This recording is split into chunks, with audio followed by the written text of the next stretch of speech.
আজ আমরা বাংলা সাহিত্য ও সাংবাদিকতার অঙ্গনে এক বিরল প্রতিভা চলে যাওয়ার সংবাদ জানাচ্ছি।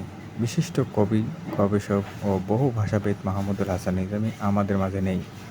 ১৯৭১ সালে জন্মগ্রহণ করা এই গুণী সাহিত্যিক ৫ মার্চ ২০২৬ রংপুর মেডিকেল কলেজ হাসপাতালে চিকিৎসাধীন অবস্থায় ইন্তেকাল করেন। মানুষ তখন আল্লাহ তাআলা যার হায়াত যতদিন রেখেছে ততদিনই তো বাঁচবে। আর একটা মানুষ যখন স্বজন থেকে দূরে মারা যায় তখন নানান ধরনের জল্পনা কল্পনা গুঞ্জন তৈরি হয়, এবং তিনি যদি একটু জনপ্রিয় মানুষ হন তাহলে তো গুঞ্জনটা আরো বেশি হয়। তাই এই গুঞ্জন প্রমাণ করে যে মাহমুদুল হাসান নিজামী একজন জনপ্রিয় কবি ছিলেন। তিনি ছিলেন একাধারে কবি, সাংবাদিক, গীতিকার, সুরকার, ভাষাতত্ত্ববিদ ও ইতিহাসবিদ। সাহিত্য ও সাংবাদিকতার অঙ্গনে তার অবদান অমূল্য।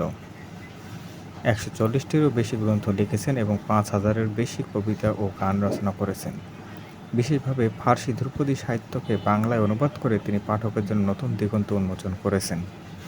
কোনো ভুল করে তা প্রতি মুহূর্তে তুলে ধরতেন, যার জন্য উনি ২১-এর পদক পান। দৈনিক দেশ জগৎ পত্রিকার সম্পাদক এবং দৈনিক ডেস্টিনি ভারপ্রাপ্ত সম্পাদক হিসেবে দায়িত্ব পালন করছেন। এছাড়াও তিনি জাতীয় কবিতা মঞ্চের প্রতিষ্ঠাতা ও সভাপতি ছিলেন। আরবি, ফার্সি, উর্দু, ইংরেজি একাধিক ভাষায় তার দখল ছিল অসাধারণ। সাহিত্যকরা তাকে এক মহাজ্ঞান সাধক হিসেবে অভিহিত করেছেন।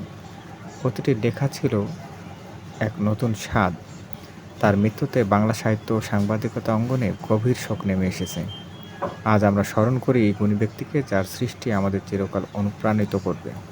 কিছুক্ষণের জন্য লাশটা বাইরে ছিল, সেইটিকে কেউ কেউ প্রচার করার চেষ্টা করেছে যে সারাদিন লাশ পড়েছিল রাস্তায়, বেওয়ারিশ লাশ। সে বেওয়ারিশ হবে কেন? এই বাংলাদেশ তো তার দেশ, তার স্বদেশ। বিশেষ করে মাহমুদুল হাসান নিজামীকে হারিয়ে আমরা যে সম্পদ হারাইছি সেটা অপূরণীয়।